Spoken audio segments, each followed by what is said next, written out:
नमस्कार दोस्तों, स्वागत है मेरे YouTube चैनल पर। और आज पहली बात तो शिक्षक दिवस की सभी लोगों को हार्दिक शुभकामनाएं और साथ में बधाई भी। आज शिक्षक दिवस डॉक्टर सर्वपल्ली राधाकृष्णन के जन्म के दिन का दिवस मनाया जा रहा है, लेकिन शिक्षक असली जो शिक्षा का पर्याय है उसके लिए मैं एक महान देश के समाज सुधारक, शिक्षा के जनक, ओबीसी, एससी, महिला, पुरुष, उन लोगों को, शूद्रों के शिक्षा के जनक कहे जाने वाले हमारे, अब क्या बताऊं, महापुरुष, वो तो एक प्रकार से हमारे भगवान, ओबीसी, एससी और महिलाओं के लिए भगवान ही कहे जा सकते हैं। और जिनका जन्म 11 अप्रैल 1827 में हुआ, महाराष्ट्र कटगुड़ सतारा में हुआ, जिनके पिताजी का नाम गोविंद राव और इनका नाम ज्योतिबा राव फुले था। हालांकि इनको पूरा नाम ज्योतिबा राव गोविंद राव फुले था, लेकिन बाद में केवल ज्योतिबा राव फुले इनका नाम दिया गया। और उन्होंने देश में शिक्षा का अलग जगह दी।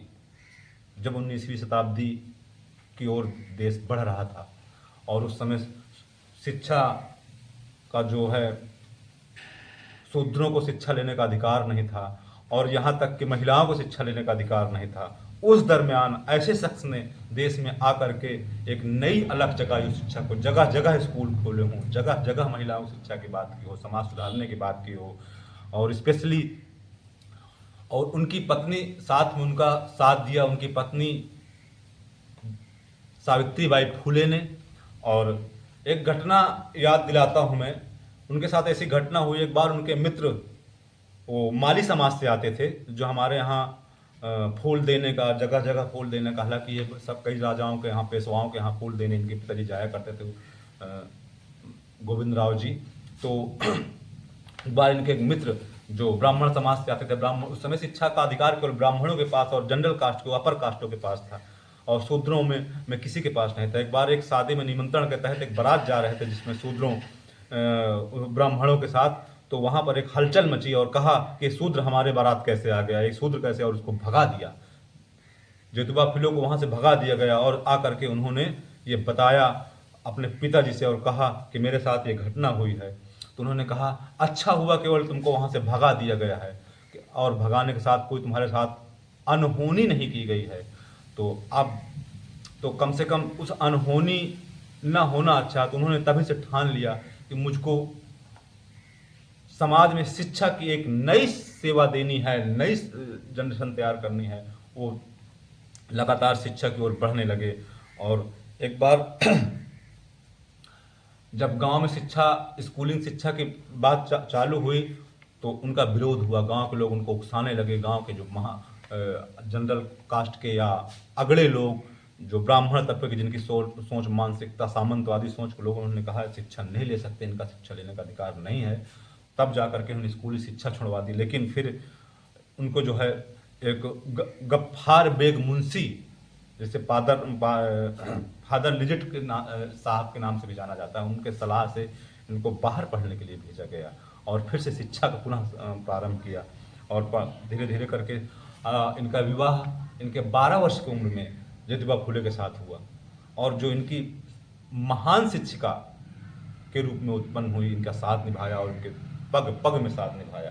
तो मैं आज उनकी चर्चा करूंगा, किस प्रकार दबे कुचले महिलाओं, दलित, पिछड़े, ओबीसी सभी लोगों की शिक्षा के लिए इन्होंने एक स्कूल, कॉलेज, तमाम सारी चीज़ें बताया। अगस्त 1848 पुणे के पेठ में अछूत बच्चों के लिए इन्होंने पहला विद्यालय, 1848 में अगस्त माह में पहला विद्यालय पुणे में अछूत बच्चों के लिए पहला विद्यालय खोला। और ये अपने अनवरत इस काम में लग गए। उन्होंने दृढ़ संकल्प किया कि मैं अब सभी लोगों को शिक्षा और लेने का अधिकार और शिक्षित करने का ठान लिया कि सभी लोगों को दबे कुचले। उनके साथ बहुत अन्याय हुआ, कभी राजाओं के साथ के माध्यम से, कभी अगले लोगों के माध्यम से, तमाम सारी चीज़ें इनके साथ होती रहीं, लेकिन उन्होंने अपने कदम पीछे नहीं हटाए। और 1848 अगस्त 1848 से पहला अछूत विद्यालय इन्होंने पुणे में खोला। बहुत बड़ी बात होती है उस दरमियान जब एक व्यक्ति को सामने हांडी और पीछे झाड़ू बांध के चलने का समय हो, और उस समय स्कूल अछूत पिछड़ों के लिए स्कूल खोला जाए, महिलाओं के लिए स्कूल खोला जाए और उनको पढ़ने की बात की दी जाए, तो उससे बड़ा दुनिया में कोई काम नहीं होता। मैं तो इनको भगवान ही मानूंगा। और समाज में आने वाली पीढ़ियों से ये तमाम सारे लोग वीडियो बनाते होंगे, तमाम सारे चीज़ बनती होंगी, हमारे समाज सुधारक, हमारे शिक्षित लोग बनाते होंगे, लेकिन मैं चाहूँगा मैं भी इस कड़ी में शामिल हो जाऊँ। एक कहानी मुझे याद आती है कि एक बार एक जंगल में आग लग गई। एक छोटी चिड़िया अपने चोंच में नदी से पानी ला के उसमें डालने जा रही थी। तो जब नदी में तो सब लोग हंस रहे थे कि तुम्हारे इतने पानी से उसमें क्या होने वाला है। तो उसने कहा कम से कम मेरा नाम उन जगहों में लिखा जाएगा, आग लगाने वाले से आग बुझाने वाले में नाम लिखा जाएगा।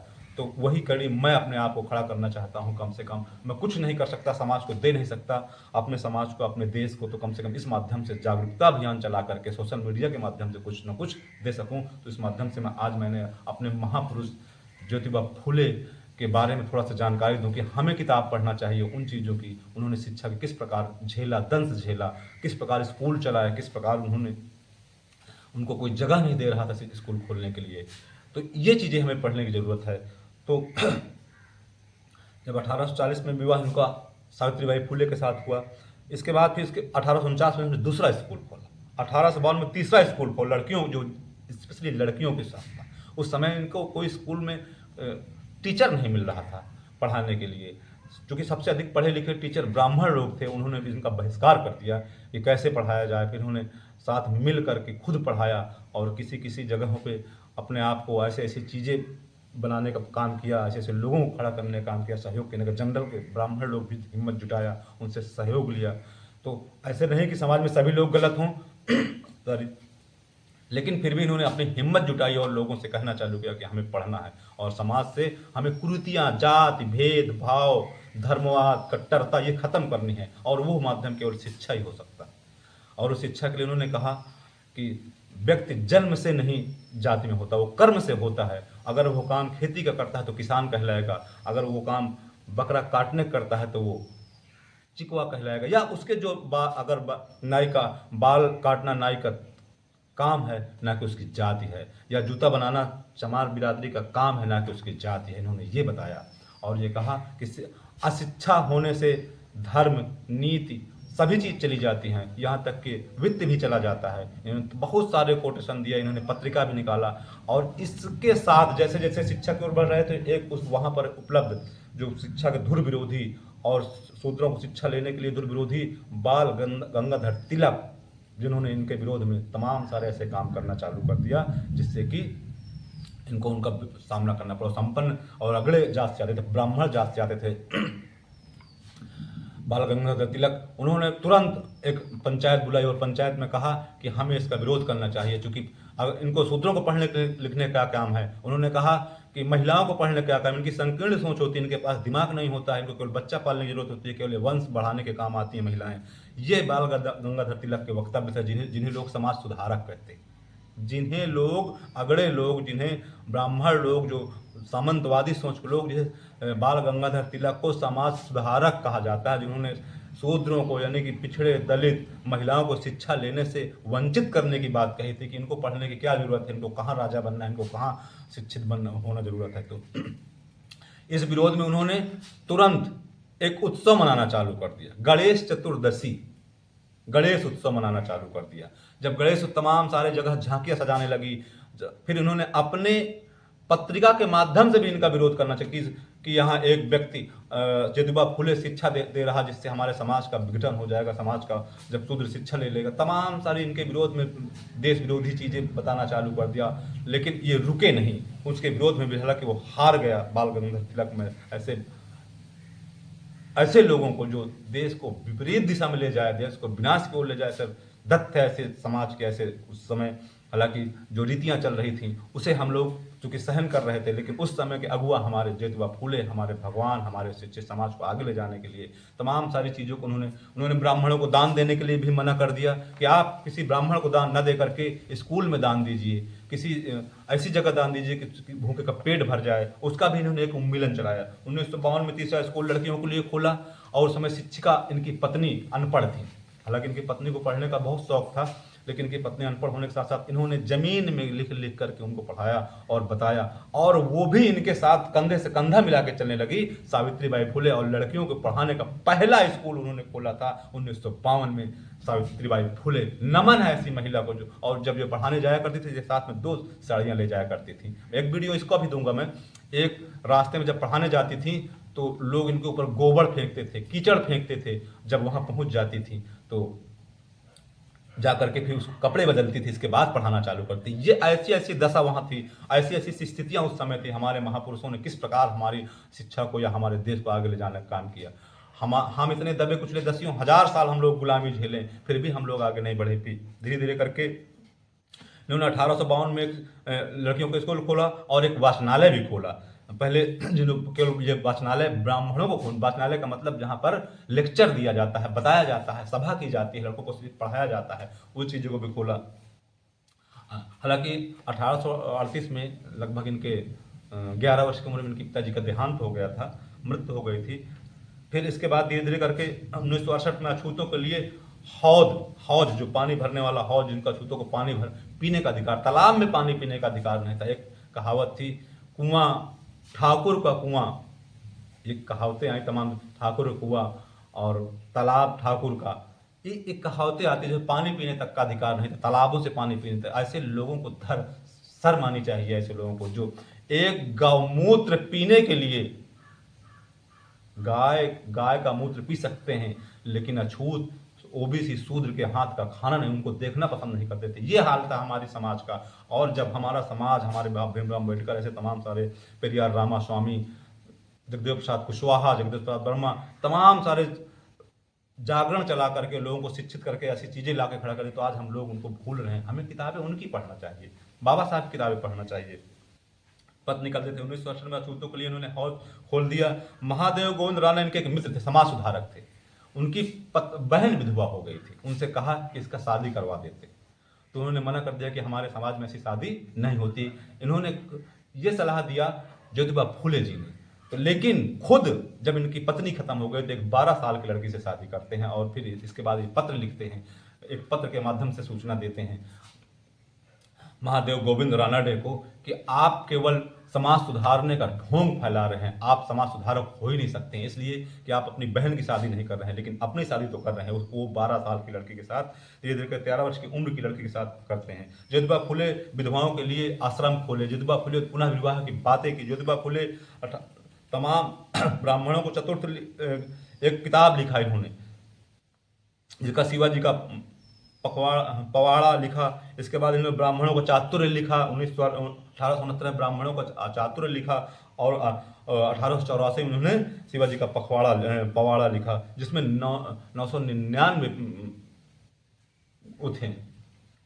1824 किसान का कोड़ा लिखा इन्होंने, 1884 में किसान का कोड़ा लिखा, 1886 में ये डेक्कन एग्रीकल्चर के रिलीफ फंड में भी शामिल थे और जितना इनसे सहयोग हो चुका वो सहयोग दिया। हालांकि इनका सबसे बड़ा सहयोग दिया फातिमा सना शेख ने। फातिमा शेख ने सहयोग ये दिया। सावित्रीबाई फुले को स्कूल चलाने के लिए कोई जमीन नहीं दे रहा था, कोई शिक्षक, प्रथम महिला शिक्षिका फातिमा सना शेख के रूप में जाना जाता है, जिसे हम लोग धर्म के नाम पर पहचानते नहीं, हम उन चीज़ों को जानते हैं। हालांकि मेरा मानना है कि शिक्षक दिवस के रूप में, मैं अगर मुझे मानने की बात आए तो मैं ज्योतिबा फुले के शिक्षक के जन्म दिवस को शिक्षक दिवस रूप में मनाऊंगा, और महिला शिक्षक दिवस रूप में अगर मैं किसी को मनाऊंगा तो फातिमा शेख को या सावित्रीबाई फुले के जन्म दिवस को मनाऊंगा। उसके लिए भी एक वीडियो बनाऊंगा मैं, आगे मिलेंगी। तो ऐसे करते करते फिर